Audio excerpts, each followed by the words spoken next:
2 সপ্তাহেরও বেশি সময় ধরে ইরান জুড়ে ছড়িয়ে পড়া বিক্ষোভের অন্যতম মূল কারণ ক্রমবর্ধমান অর্থনৈতিক দুর্দশা।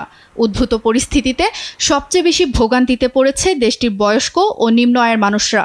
অর্থনৈতিক চরম সংকটে জীবন নির্বাহ করতে প্রতিনিয়ত হিমশিম খাচ্ছে দেশটির নানা শ্রেণীর মানুষ। পরিস্থিতি ভয়াবহ।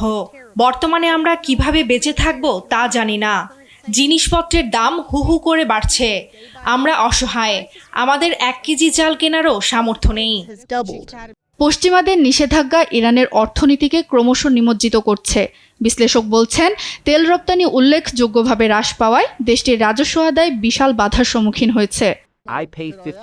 প্রতি মাসে ভাড়া বাবদ $55 দিতে হয়। আমি খরচ বহন করতে পারছি না।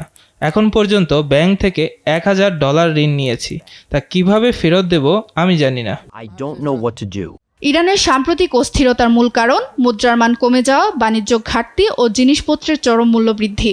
এই গভীর সংকটে ইরানে বসবাসকারী লাখ লাখ মানুষের জীবন গুরুতর হয়ে পড়ছে। অন্যদিকে সরকারের তীব্র বাজেট ঘাটতি মার্কিন নিষেধাজ্ঞা পরিস্থিতিকে আরও জটিল করে তুলছে। সুপ্রিয়া তৃষা, নিউজ ডেস্ক, দেশ টিভি।